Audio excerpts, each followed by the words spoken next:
Hola, ¿qué tal? ¿Cómo están? Es un gusto para mí saludarles. Mi nombre es Jimmy Carranza, soy salvadoreño. Actualmente vivo en el país de México, al norte, en Nogales, Sonora. Para mí es un gusto poder compartir con ustedes mi experiencia de vida y sobre todo el proceso de conversión.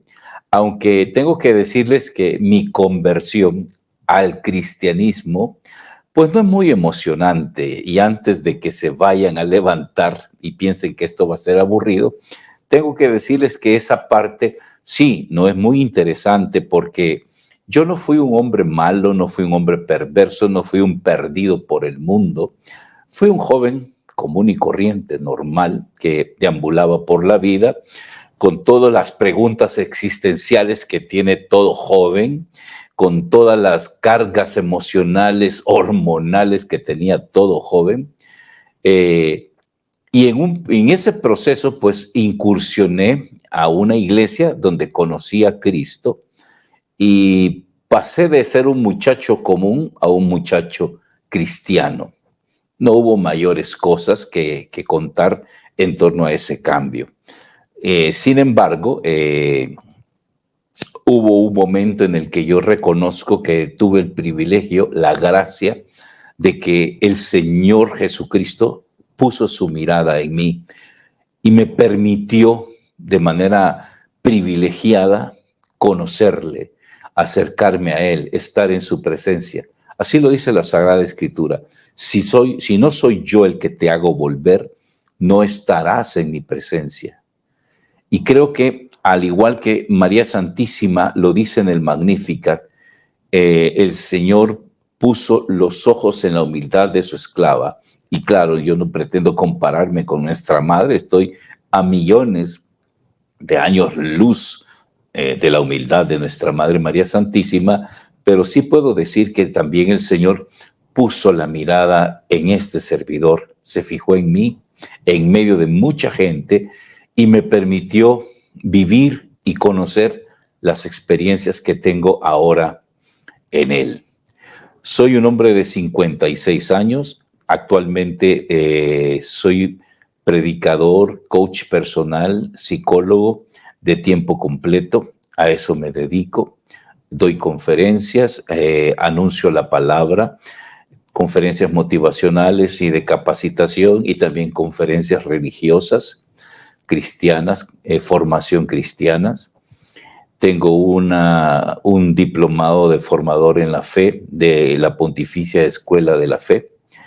Dios me ha galardonado con muchas clases o tipos de capacitaciones y preparaciones.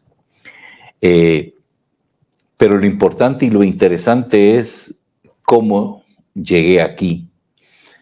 ¿Qué estoy haciendo en este lugar? Eso es lo impresionante de nuestras vidas.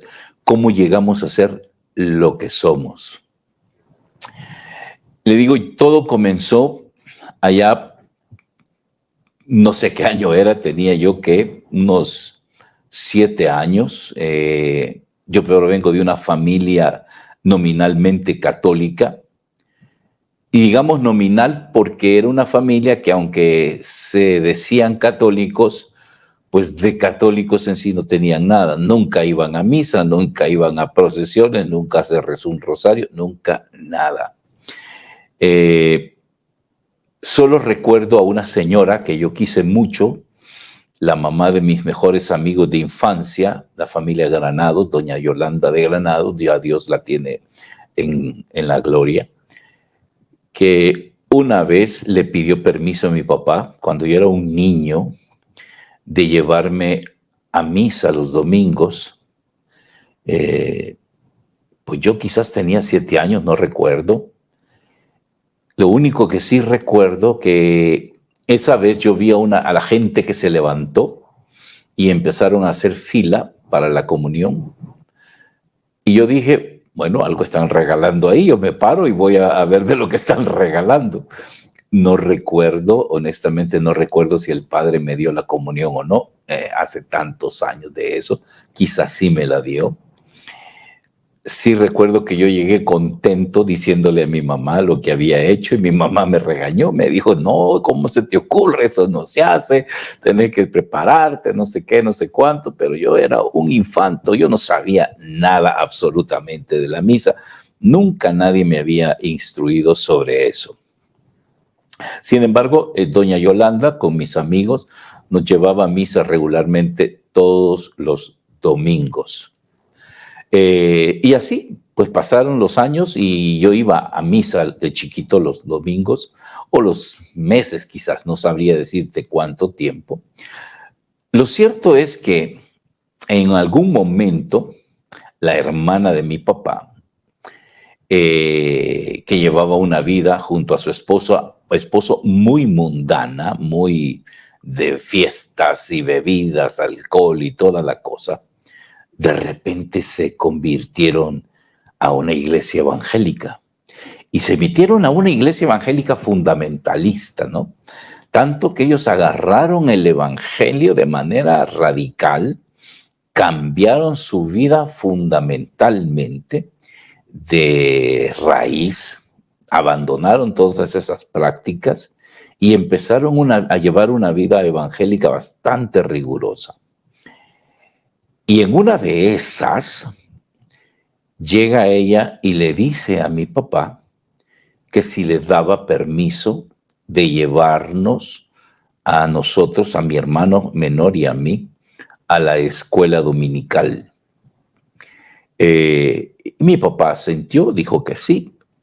Y desde aquellos años, estoy hablando que quizás eran los 7, 8, 9 años, no recuerdo, yo empecé a ir a la iglesia, a asambleas de Dios, a las escuelas dominicales. Pero te juro que yo no iba porque quería conocer a Cristo, porque yo estaba en crisis existencial o porque yo quería salirme de las drogas. No, yo era un niño. Simplemente iba porque después de la clase te daban dulces.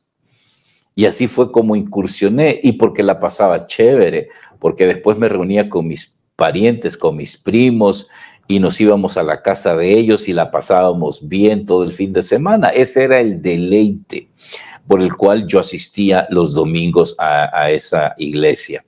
Sin embargo, hay un refradicho popular en mi país, no sé si eso es universal, pero dice, tanto el agua al cántaro hasta que se quiebra, que pues de tanto ir a aquella iglesia, a empezar a escuchar, pues algo empezó a calar en mi vida, ¿no? Empezó a penetrar en mi vida la corriente evangélica, el pensamiento protestante. Y en la iglesia evangélica hay un momento en que tú dejas de ir a la escuela dominical y automáticamente pasas al culto general de los días domingos, en este caso. Y así pasó, pues yo pasé ya quizás en cierta edad, no me recuerdo, quizás a los 12 años a lo mejor, pasé al culto general donde ya escuchaba yo las predicaciones del pastor general y así me fui formando, fui creciendo. Conforme el crecimiento de mi vida, empezaron a aparecer ciertas disconformidades en torno a mis relaciones familiares. Por ejemplo, empezaron a aparecer pleitos con papá, discordias con mamá, sobre todo con papá eran más graves, más intensas. El flagelo de la infidelidad llegó a nuestro hogar. Mi papá pues se conoció a otra persona, se empezó a fraccionar el matrimonio, eso nos empezó a afectar seriamente y pues de alguna manera yo siendo el mayor de la familia, de los hermanos, empecé a sentir de primera mano el impacto de aquel desajuste en nuestra familia, aquel quiebre, aquel rompimiento, ¿no? Y pues todo mi odio, mi descarga se iba desarrollando hacia mi padre. Y fue ahí en ese punto donde yo empecé a buscar salidas, pero no salidas, y repito y lamento decepcionarte, no salidas del mundo, sino que salidas de cualquier joven. Empecé a visitar discotecas, a llevar una vida un poco más ligera, a frecuentar chicas, mujeres, etcétera, amigos. Y aunque yo no bebía, no me drogaba ni hacía nada de eso, pues empecé a apartarme un poquito de Dios, ¿no? En ese contexto conocí a un amigo cuya familia era de los Testigos de Jehová y empezó a hablarme y pues como éramos tan amigos, empezó a invitarme al Salón del Reino, empecé a ir al Salón del Reino y tengo que decirlo, Dios se vale de un burro para entrar a Jerusalén y pues Dios se valió de los Testigos de Jehová para retomarme al redil, porque me encantó oír palabra de Dios, escuchar las ponencias de los supervisores, creo que les dicen ahí, porque no les dicen pastores, y la dinámica que ellos tienen es que leen un libro y luego sobre ese libro hacen una serie de preguntas. Yo recuerdo que empezaba a responder, siempre levantaba la mano, yo decía, yo respondo, porque ahí estaba pues la respuesta en el mismo libro. Había un libro que se llama algo así que lleva a la vida eterna, la verdad que lleva a la vida eterna, algo así creo que se llamaba el librito azul. Ellos ya se sabían los libros por códigos de colores. Entonces esto retomó en mí esa necesidad de saber de Dios y empecé a preguntar sobre todo de mi situación familiar y personal a los Testigos de Jehová. Y aunque ellos me ofrecían ciertas respuestas, pues eran respuestas que no calaban en mi corazón. Yo decía en mi mente, sí, pero no les creo, no me parecen. Yo era un adolescente, pues, pero sin embargo, algo en mí no me convencía sus respuestas, ¿sí? Yo soy una persona, o siempre he sido una persona que siempre he tratado de buscar el porqué de las cosas, el fundamento de las cosas. Y empecé a preguntar cosas de orden teológico, sobre quién hizo a Dios, cosas por el estilo, preguntas que empezaban a venir y que definitivamente pues rebotaban. Luego, a través de los amigos, conocí a otro amigo que era mormón, me regaló el libro del mormón. Ellos tienen una estrategia muy peculiar, porque ellos te dan el libro del mormón y te dicen que no le creas al que te lo regaló, sino que leyeras el libro y que el libro te iba a convencer.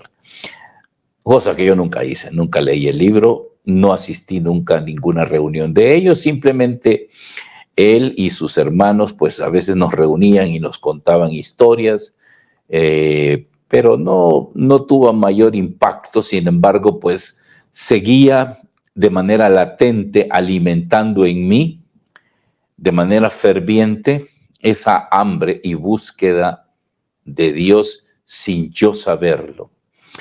Y poco a poco me fui sumiendo en una especie de soledad existencial, porque sentía que mi entorno ya no me llenaba, los problemas de mi familia, mi realidad como joven, pues no era muy halagüeña, era un poco taciturna, vacía, no era un muchacho muy abierto, aunque tenía amigos, pero me había vuelto retraído, casi no hablaba, callado, muy ensimismado. Y eso me llevó a regresar con mis parientes a la iglesia Asambleas de Dios. Estoy hablando que eso ocurrió allá cuando yo tenía alrededor que unos 16 años. Y desde ahí pues perseveré en la iglesia evangélica, en la iglesia pentecostal de las Asambleas de Dios, hasta la edad de los que 17, 18 años quizás. En ese tiempo, pues yo estaba estudiando bachillerato y yo quería ser, en ese punto, no quería ser ni pastor, no quería ser ni predicador, yo no quería ser ni sacerdote, yo no quería ser nada de servidor de Dios. Yo quería ser ingeniero eléctrico, ese era mi anhelo.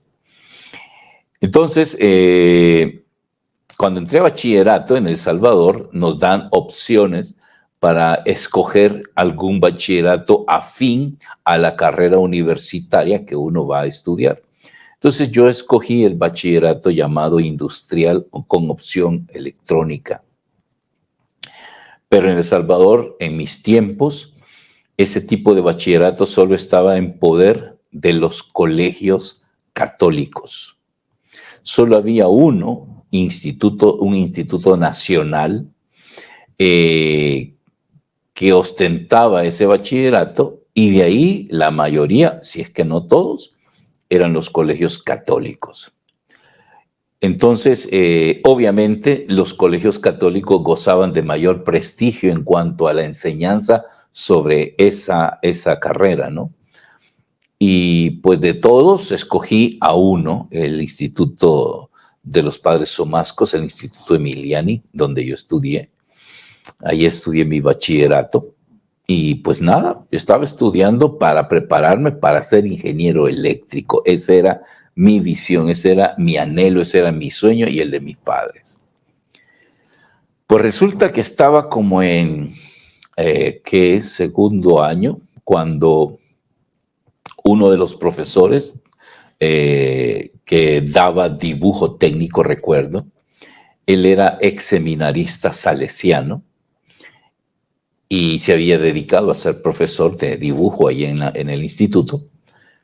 No recuerdo por qué, empezó a tener reuniones con nosotros, con algunos muchachos, de estudio bíblico. Y dijo que sí, el que quería, pues que si los viernes podíamos reunirnos después de clase un rato, un par de horas o unos minutos, a leer la Biblia y a reflexionar.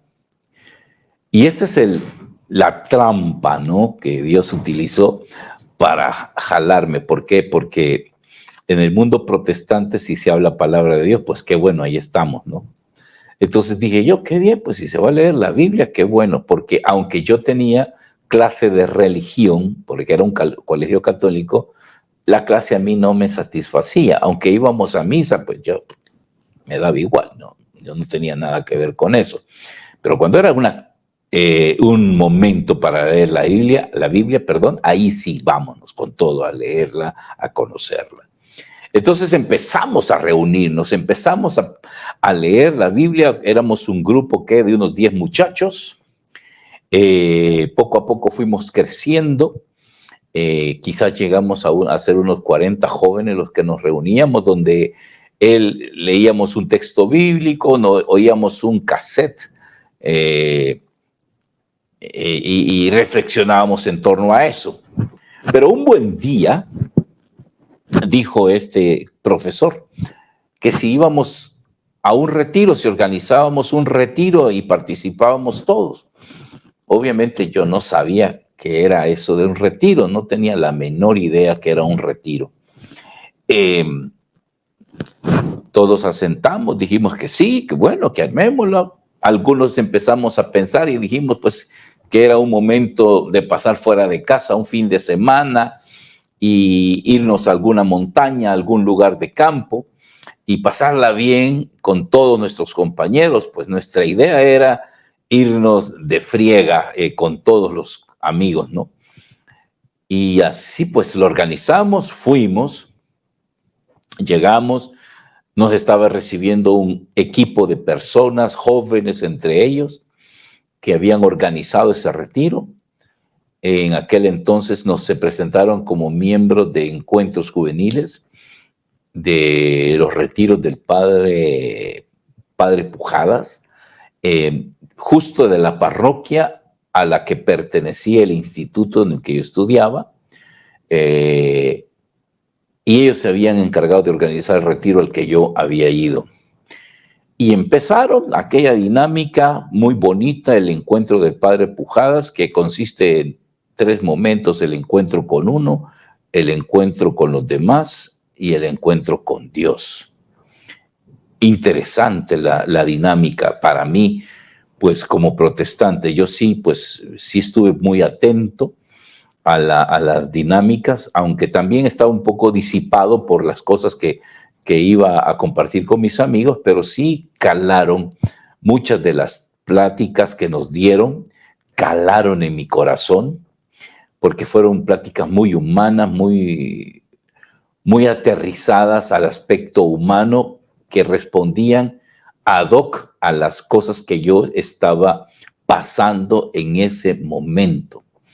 A veces sucede, hermanos, que nosotros no nos acercamos a Dios o no sacamos el mejor provecho de Dios, no porque seamos malas personas, no porque seamos perversos, degenerados, depravados, sino porque hay taras humanas, limitantes humanas que no nos permiten avanzar, que no nos permiten crecer, formas de pensamiento. Aquí es donde cabe muy bien una palabra que dijo el apóstol San Pablo en la carta a los Romanos capítulo 12, versículo 2. Cambien su manera de pensar y cambiará su manera de vivir. Entonces descubrirán lo que es bueno, agradable y perfecto. Y eso era justo lo que me estaba pasando a mí. Tenía un esquema mental que no me permitía pasar al siguiente nivel. Tenía que pasar de la adolescencia a la juventud, pero no lograba encontrar los medios, los mecanismos que me hicieran o lograran hacer esa transición agradable, amable. Entonces sentía muchas trabas, muchas crisis interiores, el odio por mi padre, los problemas de mi familia, el dolor de mi madre, en fin, una serie de desajustes emocionales complejos, etcétera, que yo estaba viviendo. Entonces, en ese retiro, sí los tocaron y los abordaron desde la perspectiva religiosa, y eso sí me impactó. Cosa que en la iglesia evangélica que yo iba, no se tocaban. Sí hablaban mucho de Dios aquí, que Dios te ama, que Dios esto, que el pecado, que esto aquí.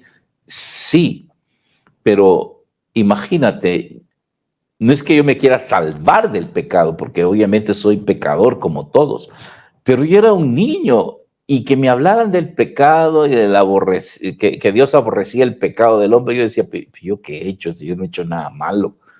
Sí, yo no soy un perverso, yo no ando en esas cosas que ellos dicen. ¿Por qué yo tengo que sentirme mal por esas cosas? Mis problemas eran de otro tipo. Mis problemas eran de encontrarme conmigo mismo, de cómo relacionarme con mi padre, de cómo relacionarme con mamá, de cómo relacionarme con el mundo, de cómo relacionarme con las novias, porque no sabía ni eso, ni cómo relacionarme con una mujer. No sabía ni eso. Y claro, a lo mejor tú dirás, hombre, pero esas cosas pasan a todos. Sí pasan a todos, pero a veces esas cosas ya de adultos son trabas que no nos permiten avanzar y no nos permiten desarrollarnos plenamente, incluso como cristianos. Hubo alguien que dijo en cierta ocasión, para ser un buen cristiano, primero hay que ser un buen humano, porque Jesucristo no vino a animales, vino a humanos. Entonces el evangelio cala en buenos humanos. Nuestra conversión no consiste en ser buenos cristianos. Nuestra conversión consiste en ser buenos humanos, porque el cristianismo es cosa de Dios. Es la gracia santificante la que nos convierte en buenos cristianos. Pero para eso necesita el abono de ser buenos humanos. Y eso sí, te toca a ti, me toca a mí trabajar para lograrlo, para crecer, para desarrollarnos, para disponernos a la gracia de Dios. El apóstol San Pablo en la carta a los tesalonicenses dice que el Dios de toda gracia os conserve íntegros, sin mancha en todo vuestro ser, cuerpo, alma y espíritu, hasta la venida de nuestro Señor Jesucristo. Entonces necesitamos trabajar en todas las facetas de nuestra vida. Por ejemplo, si tú estás pasado de peso, pues tú puedes pedirle a Dios, oh Señor, ayúdame para trabajar en mi peso y mejorar con mi peso. pues Dios no va a hacer que rebajes así nomás, ¿no? Eso te corresponde a ti, disciplina, ve al gimnasio, haz un poco de ejercicio y eso te va a ayudar. Pero no le pidas a Dios que te haga rebajar porque no lo va a hacer. A lo mejor va a ser que te modifique un poco la voluntad, te dé fuerza de voluntad, pero no lo va a hacer por ti. Tienes que poner tu parte humana para que Dios lo haga. Y ya cuando tú empieces a dar ese primer paso, Dios se encargará, como dice el Catecismo de la Iglesia Católica, de potenciar o de fortalecer más bien nuestras potencias espirituales, la inteligencia, la voluntad y la conciencia. Entonces, esas eran mis limitantes, la parte humana, cómo enfrentarme a un mundo voraz. No sabía cómo manejarlo. No tenía las herramientas. La comunicación con mi padre era prácticamente nula en ese sentido. Mi papá no me enseñó ni siquiera a cómo abordar a una mujer, cómo tratar a una mujer. Nunca se tocó ese tema en casa.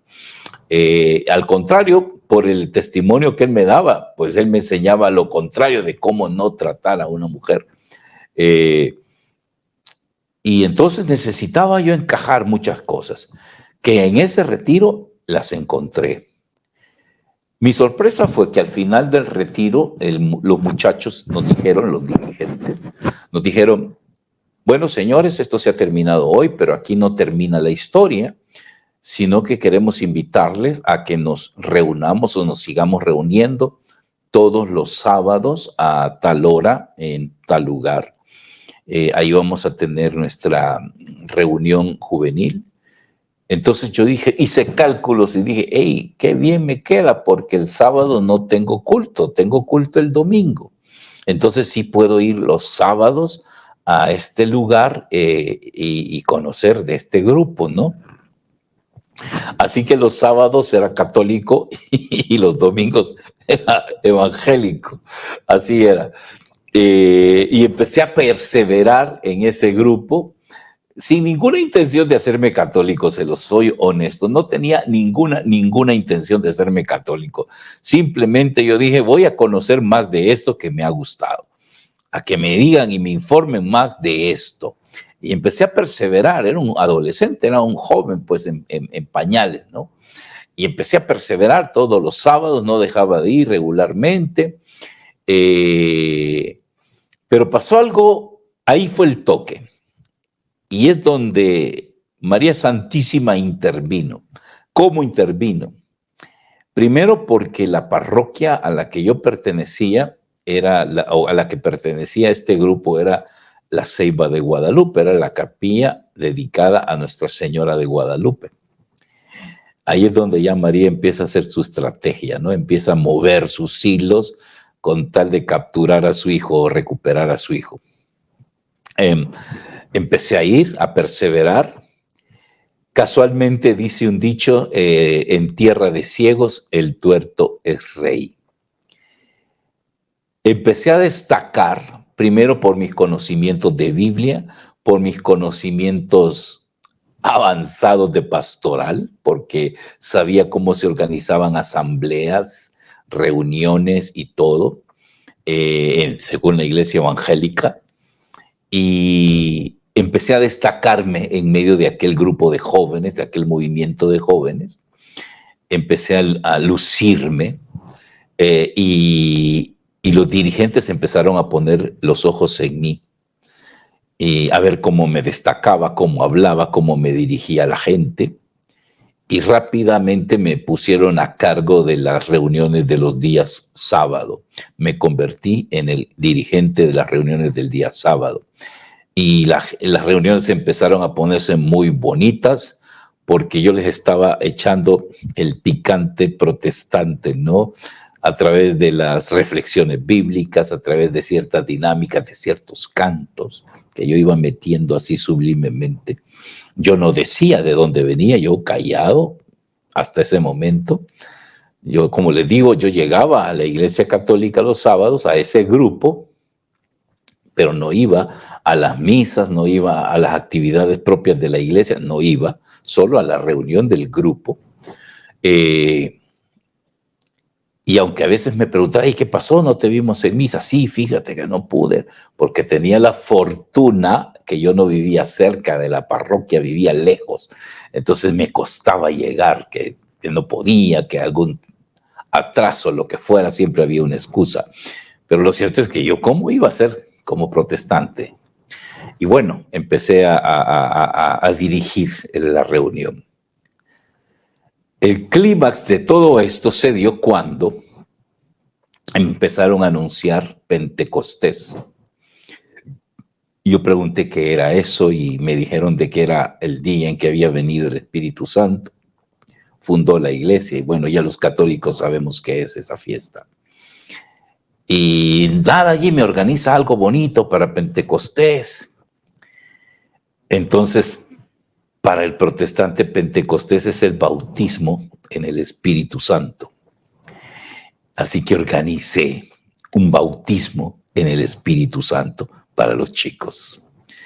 Les hablé de los efectos, según el mundo protestante, que produce el Espíritu Santo, hablar en lengua, caer en descanso en el Espíritu.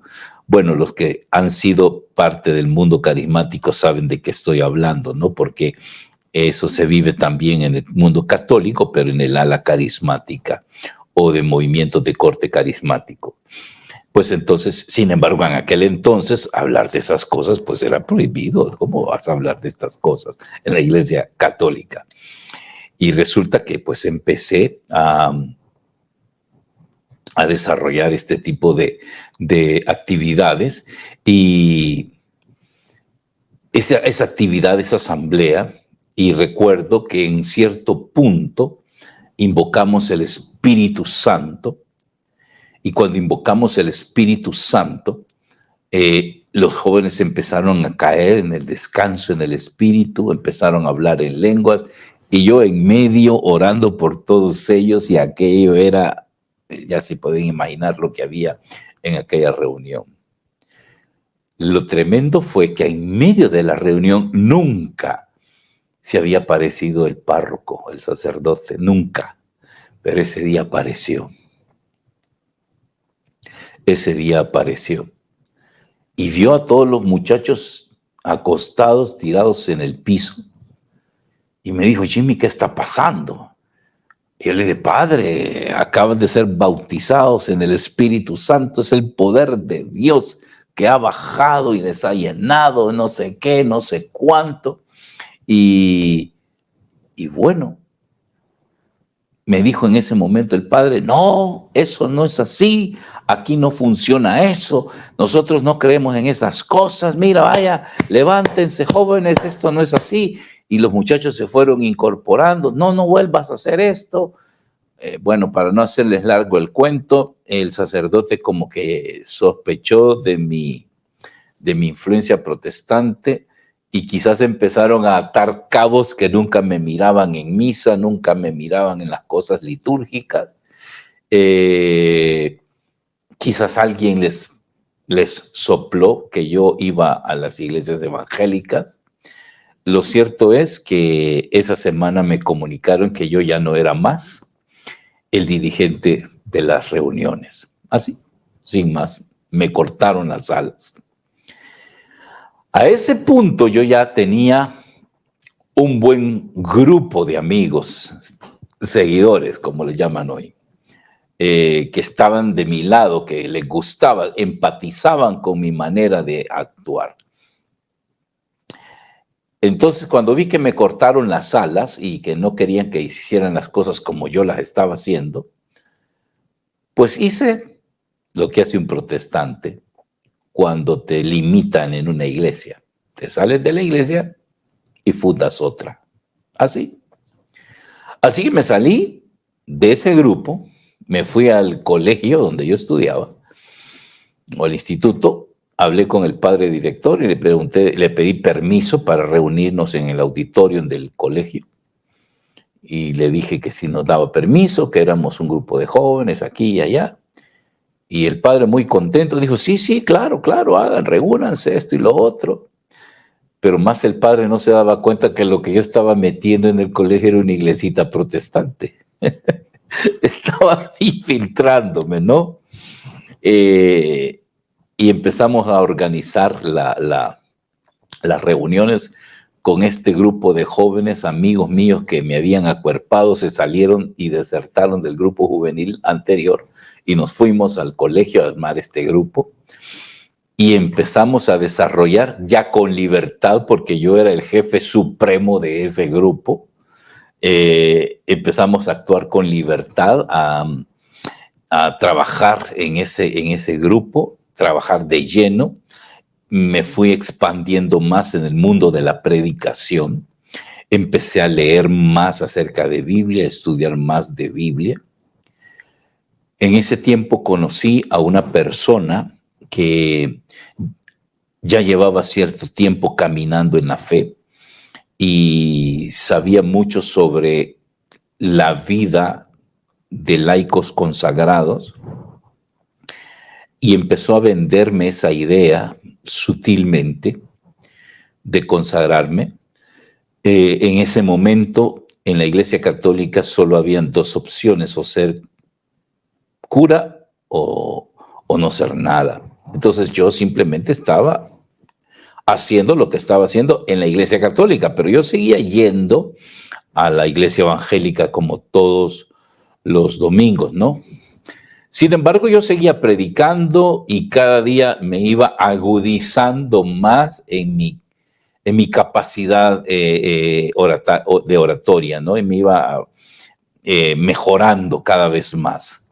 Entonces, de manera que la gente le iba gustando, empezaron a regarse la idea, la bola, como decimos en mi país, de que yo hablaba bonito de Dios y que me invitaban aquí, me invitaban allá. Empezaba a predicar en ciertas comunidades y así fue regándome la fama de que yo hablaba bien de Dios. A todo esto te estoy diciendo que ya habían pasado algunos años. Yo ya estaba estudiando ingeniería eléctrica en la universidad. Creo que habían pasado 2 años ya, desde que salí del instituto hasta que ya estaba estudiando ingeniería. Habían pasado, ¿qué? 3, 4 años alrededor. Entonces, siempre yo en ese esquema de medio católico y medio evangélico. Bueno, y era más evangélico que católico, solo que nadie lo sospechaba. Cuando apareció un grupo de señoras y me pidió que fuera a predicar a su comunidad en cierta provincia de mi país, cierto departamento de mi país. Yo les dije, con gusto, lo que yo voy, yo lo pongo en agenda, solo póngame la fecha. Yo ya me sentía todo un orador, invitado importante, ¿no? Póngame en la agenda, esto y lo otro. Y lo pusieron, y me dijeron, mire, para tal fecha, ok, ¿de qué quieren que les hable?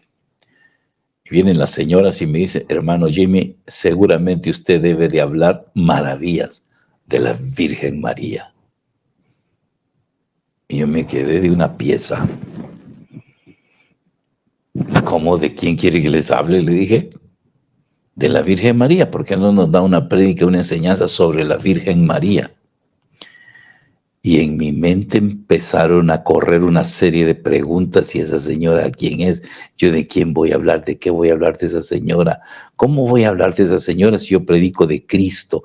Yo no voy a hablar de esa mujer. Están locas estas viejas. ¿Qué voy a hacer? Yo voy hablando de ellas. No, ¿cómo se les ocurre? Sin embargo, llegué a una conclusión en ese instante. Ok, dije, voy a hablarles de la Virgen María, pero mi objetivo era arruinarles la fiesta, hacerles ver lo equivocados que estaban los católicos en torno a María Santísima. Prácticamente esa vez me iba a desvelar quién era yo. Les iba a hablar mal de María. Pero aquí viene el punto donde María fue más lista que yo. Porque me dijo, ok, estúdiame, me decía María, entre comillas, de eso decía. Pero puse en mi corazón, estudia todo sobre mí, para que puedas desde ahí acusarme. Y eso hice. Yo dije, voy a encontrar un libro donde diga claramente que los católicos adoran a María como a Dios.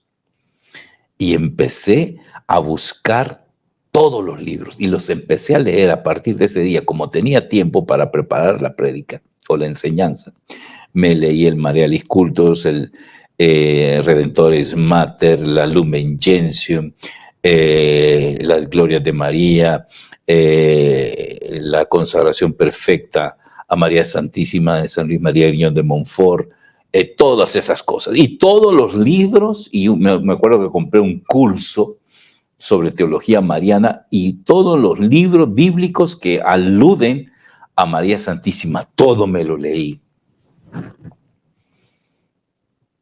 Y entre más leía sobre María, más se iba quebrando mi corazón, porque me iba dando cuenta que todo lo que yo sabía, entre comillas, sobre María, no era cierto, era falso, era mentiras. Me di cuenta quién era esa mujer, quién es esta cual la aurora, quién es esta mujer que Dios ve con tanto amor, con tanta predilección. Me fui dando cuenta de la figura de María en la historia de la salvación, que a partir de ese momento mi corazón se quebró.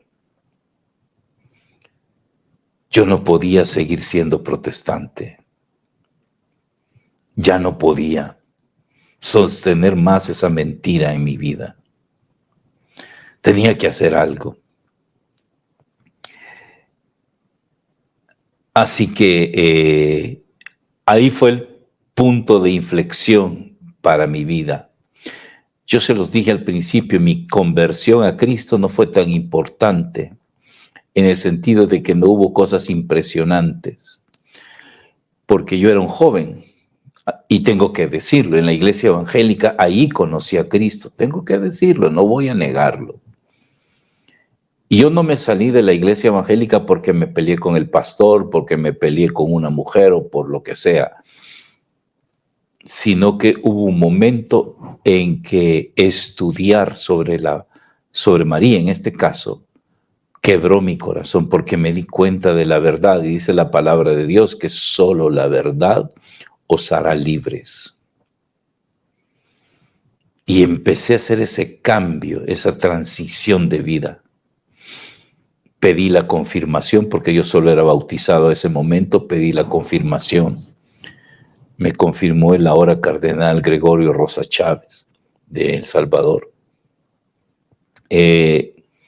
Todavía él recuerda, me dice una vez, creo que esa fue una de las mejores confirmaciones que hicimos. Estaba estudiando yo la carrera de ingeniería eléctrica en una universidad católica y en ese momento salí de la ingeniería y pedí equivalencia de algunas materias humanistas para estudiar profesorado en ciencias religiosas. Me metí a estudiar un profesorado en ciencias religiosas.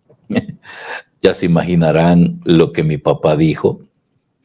No le repito las palabras que mi papá me dijo cuando yo le conté que iba a ser profesor en ciencias religiosas, porque censuro en YouTube de todo lo que me dijo. Pero mi vida cambió y me dije, ¿qué hago? Porque no solamente estudié de María, sino que en ese instante el hambre de conocer de Dios y ahora de su esposa, la iglesia, creció exponencialmente.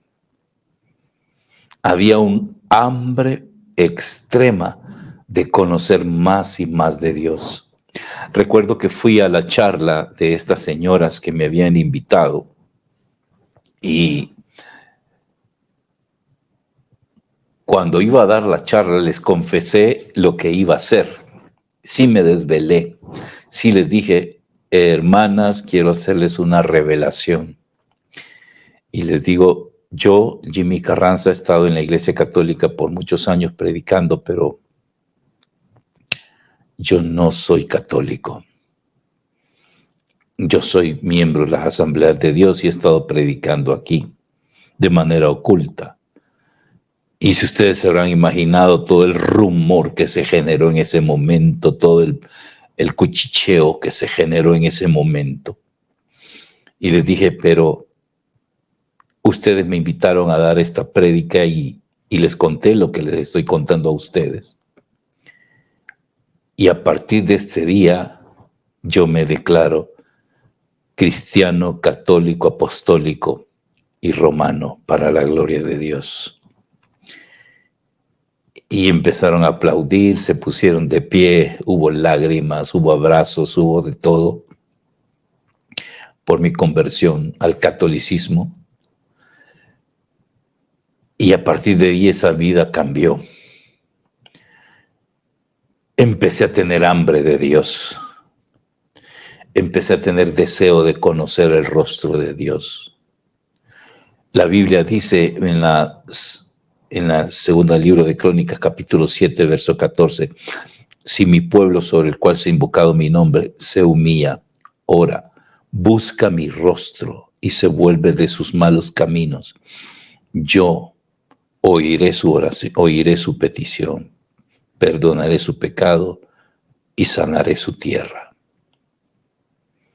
Pero son 4 cosas: se humilla, ora, busca mi rostro y se vuelve de sus malos caminos.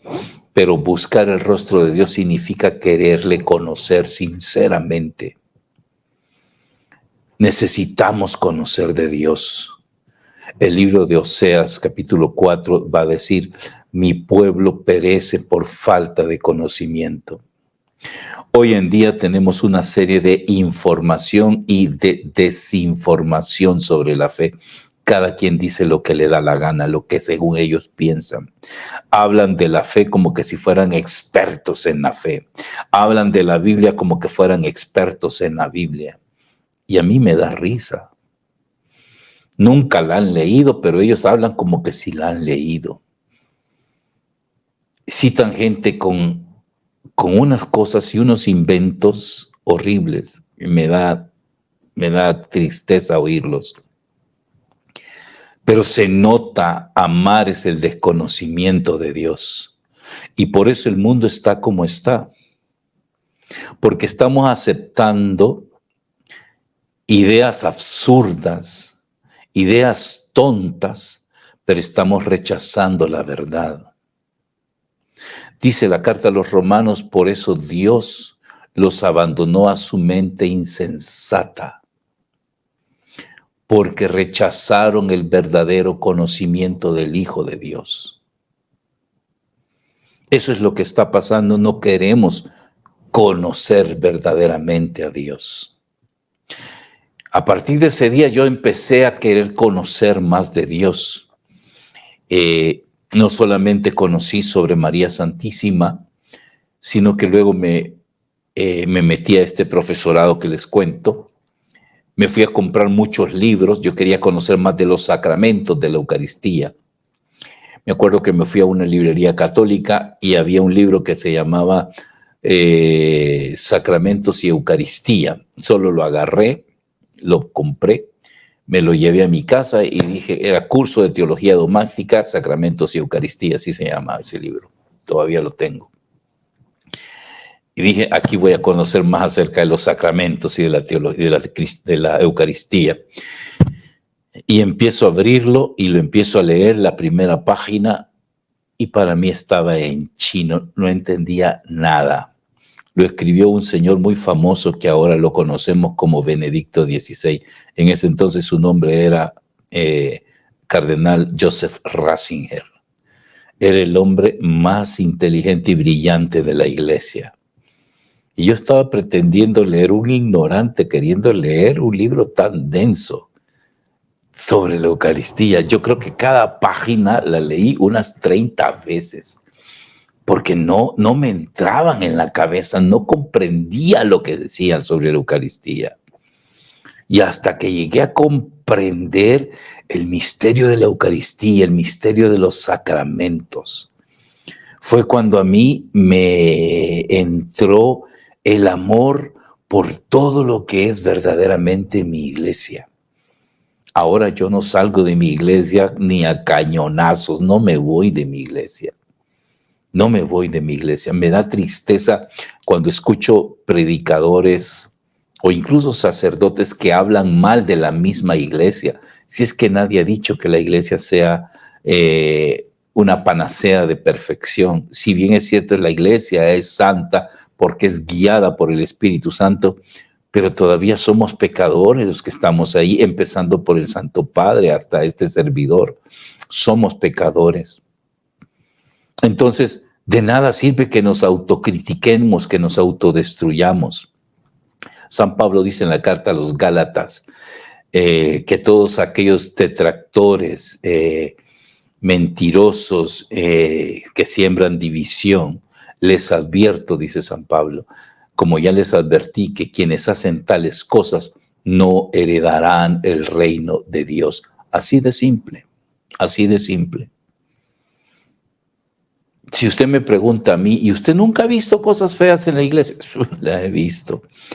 ¿Que no he visto sacerdotes dando antitestimonio? Sí, los he visto.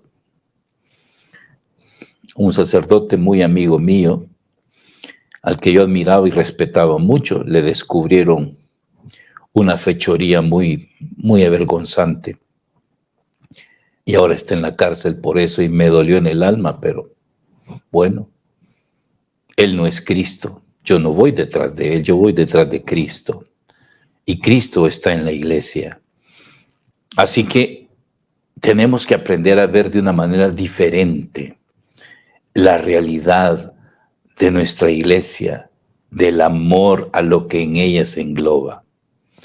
Y nos toca a nosotros, los miembros de la iglesia, trabajar por ella, hacerlo mejor. Si hay algo que a ti no te gusta de la iglesia, pues trabaja por mejorarla, trabaja por hacerlo mejor. Y si no te dejan aquí, hazlo en otra parroquia, pero trabaja, no te quedes de brazos cruzados.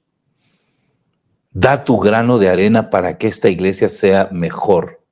El Papa Juan Pablo II escribió en la Christi Fidelis Laici algo muy hermoso. Decía que debemos emprender la nueva evangelización, nueva en ardor, métodos y expresiones. Ya el capitán dijo que tiene libertad de emprender la nueva evangelización nueva en ardor, métodos y expresiones. O sea, tenemos libertad de acción para renovar nuestra iglesia. Hoy tenemos estos medios digitales para decir muchas cosas que nos ayuden, que nos edifiquen.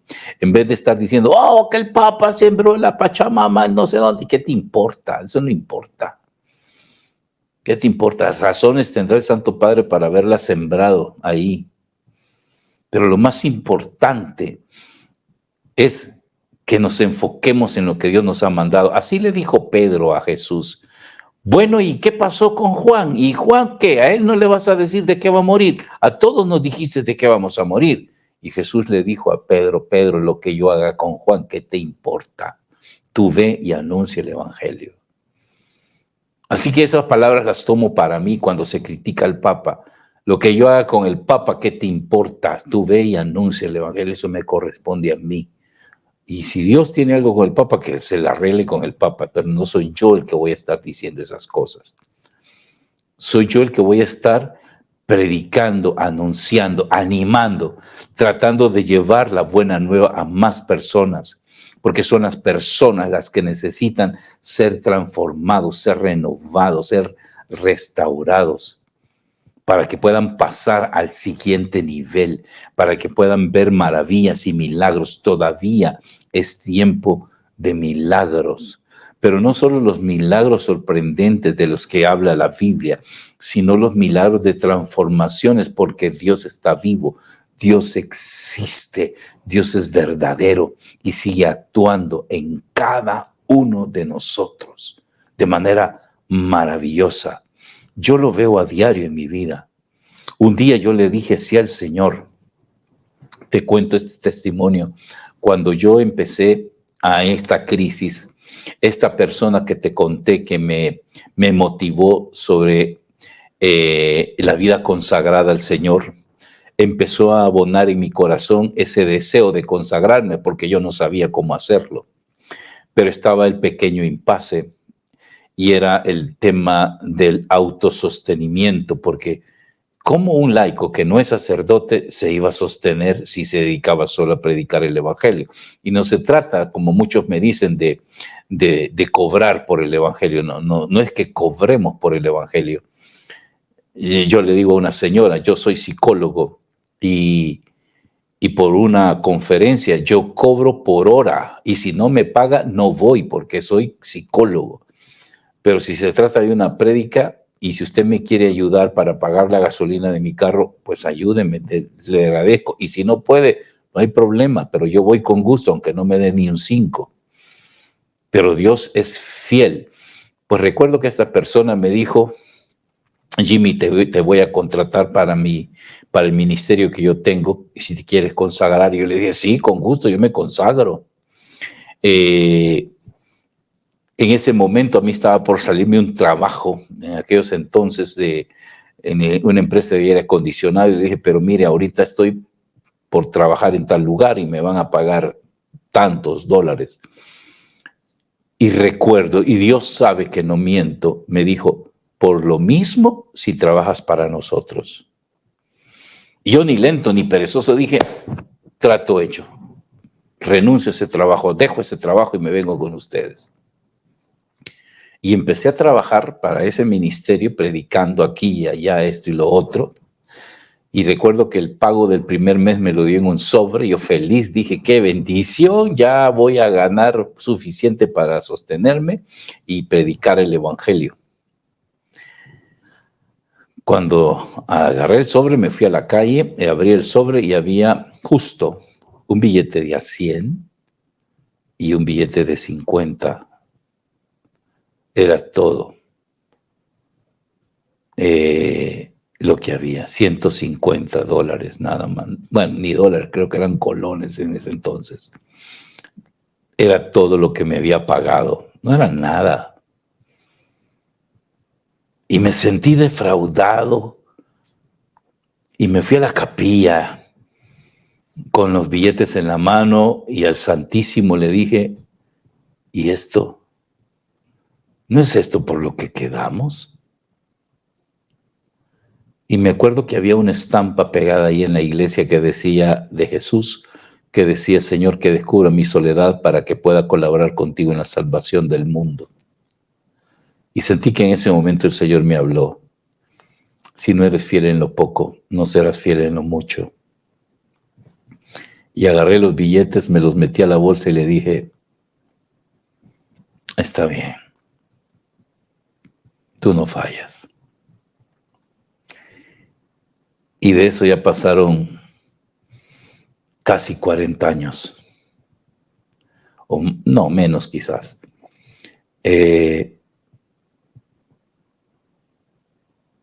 Y aunque yo no tengo riquezas en mi vida, Dios ha sido fiel, porque nunca ha faltado el pan en mi casa, nunca ha faltado la medicina en mi hogar, nunca ha faltado la providencia en mi familia.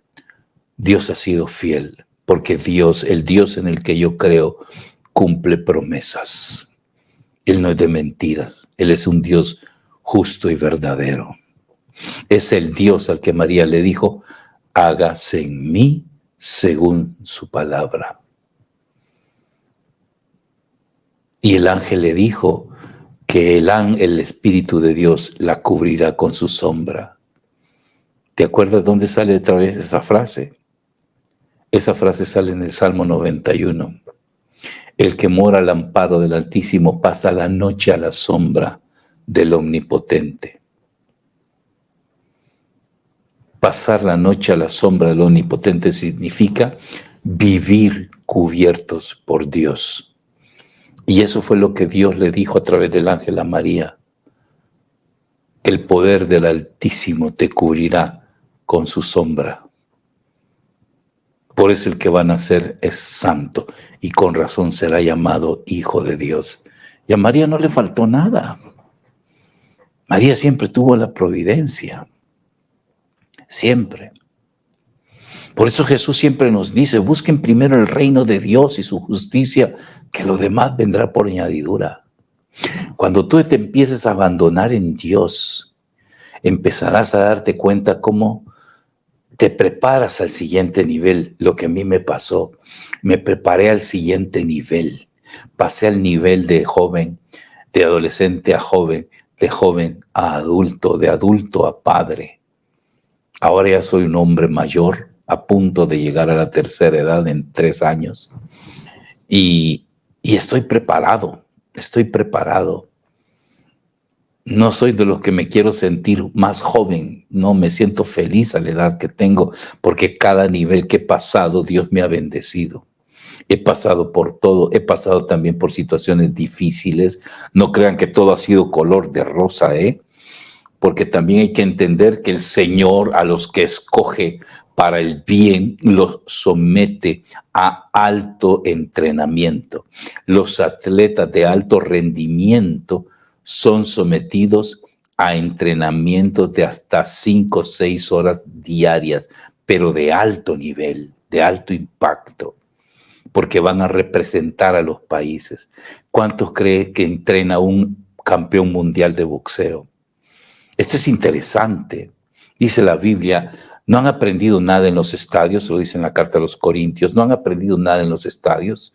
Todos corren, pero solo uno gana el premio. Corran de manera que lo consigan. Mira qué interesante. Corran de manera que lo consigan. Yo corro, pero no dando golpes al vacío. Ejerzo el pugilato, someto mi cuerpo y lo esclavizo, porque no sea que después de predicar a muchos yo quede descalificado, dice San Pablo. Qué impresionante es saber que somos escogidos como los mejores guerreros de Dios. Y si tú quieres ser de los mejores guerreros de Dios y ser preparado para la bendición, acepta la prueba, acepta el entrenamiento, acepta el anonadamiento. San Pablo dice, tengan entre ustedes los mismos sentimientos que tuvo Cristo, el cual, siendo de condición divina, no se puso a pensar en las cosas, sino que se despojó, tomando condición de siervo y siendo obediente hasta la muerte y muerte de cruz para salvarnos. Así son los guerreros de Dios. Así que no te sientas mal, porque te está despojando el Señor. Si tú le dices al Señor, oh Señor, sácame de esta crisis, te va a sacar. Pero antes te va a despojar de todo, te va a quitar todo. El libro segundo de Macabeos, capítulo 7, verso 28, dice, y en el original latín dice, Deus omnia ex nihilo fecit, que significa, Dios hizo todo a partir de la nada. Dios no necesita de nada. Sí, Dios no necesita de nada para hacerte alguien, para sacarte de la crisis. No necesita de tu influencia, no necesita de tus capacidades, no necesita de nada. Te va a quitar todo para que después, quitándote todo, te dé todo. Y eso hizo conmigo. Yo te he contado a grandes rasgos lo que ha pasado en mi vida, cómo conocí a Cristo, cómo me hice católico. Pero todo eso que se transcurrió, hubo momentos de crisis, de colapsos, de situaciones adversas. Aguanté hambre, aguanté desprecios, desolaciones, crisis, momentos de incertidumbre, no saber qué hacer, dónde ir, qué decir, tiempos de depresión, o como diría San Ignacio de Loyola, tiempos de desolación. Los he vivido, los he sentido, pero en todos he salido más que vencedor en Cristo Jesús. No tengas miedo, hermano. Amar a Jesús siendo católico. No tienes necesidad de hacerte protestante. No te impresionen los protestantes. Ay, que ellos leen más la Biblia, que ellos cantan mejor. No te impresiones por ellos. ¿Sí? No te impresiones por eso. Porque es Dios el que te saca de la fosa y te corona de ternura y amor, dice el Salmo. Es Dios, no es la iglesia evangélica. Yo he estado en mi iglesia evangélica, así como en la iglesia, perdón, católica, y así como he estado en misas aburridísimas que me duermo, también he estado en misas extraordinarias que las disfruto, las deleito, disfruto a los sacerdotes dando grandes homilías. Y también ha habido sacerdotes que empiezan a hablar y yo empiezo a dormirme. Hay de todo. Y no crea que todas las iglesias evangélicas son la panacea de bendición. No, no, no lo son. Habrán dos que tres famosas que el marketing les hace así famosas y poderosas, pero no, no te la creas. Yo he estado ahí. Yo estuve en los tiempos en que Jimmy Swaggart, uno de los grandes predicadores de aquel entonces, hasta visitaba la iglesia a la que yo iba. Y sí, me animaba, pues hombre, cuando el hombre se predicaba. Después lo agarraron en un escándalo muy vergonzoso. Después salió humillado de la iglesia. Así que no te apantalles. No te apantalles por los protestantes, que son mejores, que cantan más bonito. No, no. Eso no es cierto. Eso es falacia, eso es solo pintura. ¿Sí? Pintura. La gracia está cuando Dios toma tu vida y la transforma y te vuelves inquebrantable, poderoso, de hierro, porque has pasado la prueba. Y dice el apóstol Santiago en su primera carta: feliz el hombre que supera la prueba, porque superada la prueba recibirá la corona de vida. Eso es lo más importante y lo que yo quiero resaltar de este testimonio. El aprendizaje que yo tuve es a tener esa interacción con Dios de manera excepcional. Ahora soy un hombre, te repito, de 56 años. El año pasado tuve una experiencia, el antepasado, graciosa, pero nada agradable, ¿eh? De repente entré en un estado de depresión. El pueblo donde yo vivo es un pueblo pequeño, es el último pueblo de México. Después de este pueblo sigue Estados Unidos. Tenía la virtud de poder pasar a Estados Unidos cada vez que yo quería a través de con mi carro, como quien iba, pues, bueno, como van los europeos de país en país con ese libre acceso que tienen. Pues yo pasaba a Estados Unidos porque soy visado. Pero resulta que se me venció la visa y a partir de pandemia se me venció la visa, pues pasé como 2, 3 años que no pude ir a los Estados Unidos y este pueblo es tan pequeño que no tiene muchos atractivos. La mayoría de mis buenos amigos están en El Salvador, aquí no tengo muchos amigos. Yo pensé que mi depresión se debía a todo eso, aparte de que empecé con una serie de enfermedades, primero por el COVID y otras enfermedades que me sobrellevaron, y caí en depresión. Yo soy psicólogo, empecé a autodiagnosticarme hasta que caí en la conclusión que sí la tenía. Le dije a mi esposa un día: quiero que lo sepas de primera mano, estoy deprimido. Oficialmente tengo depresión. Se lo comuniqué a mis hijos. Ellos empezaron a sentirse mal, se sintieron angustiados, se preocuparon que me fuera a pasar algo, que yo fuera a hacer algo. Y yo en mi mente decía: pero yo, ¿por qué estoy así? Si yo no soy así, si yo soy un hombre fuerte, un hombre que ha pasado por peores situaciones, yo no tengo por qué sentirme así. Pero eso me llevó a tener un encuentro más íntimo con Dios, a bajar a Dios a una experiencia sensorial. Y cuando te digo sensorial, no es que lo tocaba, lo sentía o lo oía, sino que una experiencia sensorial espiritual muy hermosa, donde pude sentir su amor, su ternura, su gracia rondando mi vida, y donde me hizo sacar de mí muchas cosas que estaban ocultas en mi corazón, como cuando habla Dios en el Apocalipsis a los distintos ángeles de las iglesias, que le dice: he visto tales cosas en ti, alabo que eres así, asá, pero tengo contra ti tal cosa. Pues algo así experimenté yo en ese tiempo. Pues para no hacerte largo el cuento, un día me desmayé, se me había bajado el azúcar de tal manera que me desmayé. Fui al médico, por supuesto, y era que todos mis niveles vitamínicos se habían bajado, y se habían bajado porque yo había entrado con una nutricionista tan rigurosa que había quitado de mí una serie de alimentos, carbohidratos, varias cosas que me estaban afectando por el tema del colesterol, de los triglicéridos y esas cosas. Entonces, esa descompensación vitamínica, anabólica de las proteínas y esas cosas, fue lo que me hizo entrar en depresión. No era un tema psicológico, sino que era un tema biológico. Y digo gracioso porque yo pensaba que era un tema psicológico, pero era biológico.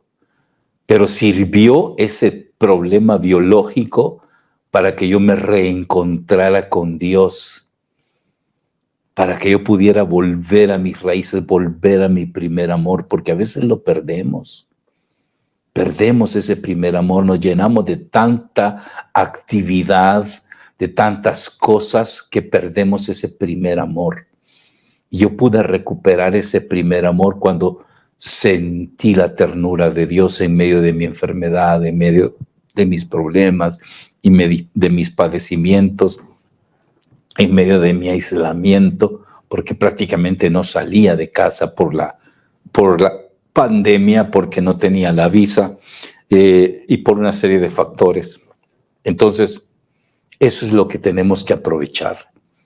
La inmensa grandeza del amor de Dios presente en nuestras vidas. Gracias, hermanos, por compartir este momento, por esta bendición que me han dado de escucharme. Si quieren conocer más de este servidor, pues pueden seguirme en mis distintas redes sociales, en mis plataformas. Tengo canal en YouTube. Uno de ellos, el más fuerte, se llama ¿En qué creemos los católicos? Ese es mi mayor apostolado. Me encuentran en Instagram y en YouTube. ¿En qué creemos los católicos? En Instagram está corrido. ¿En qué creemos los católicos? En YouTube está separado. Y también me pueden encontrar en mis plataformas. Creo que aquí los hermanos del Rosario van a hacerme el favor de poner mis redes en la caja de comentarios, supongo, para que me encuentren en TikTok. Yo doy mensajes a diario, rápido, de 1 minuto y medio más o menos, para que usted no tenga que estar en la pantalla. Y antes de que me deslice para arriba, yo ya le di el mensaje. También tengo Instagram, mi Instagram de Jimmy Carranza, y mi fanpage, hermano Jimmy Carranza, en Facebook. Así que donde quiera, en cualquier red, rápido me va a encontrar. Y no hay donde perderse, porque en el mundo solo vemos, bueno, conocidos solo 2, Jimmy Carranza, mi hijo, y yo. Y cuando vea que es mi hijo porque es más joven, pues ese no soy yo, soy el más viejo. Gracias, que Dios les bendiga. Aquí estamos para servirles. Pueden contactarme a través de esas redes. Usted me manda un mensaje y con gusto yo le contesto. Que Dios les bendiga. Un abrazo a todos.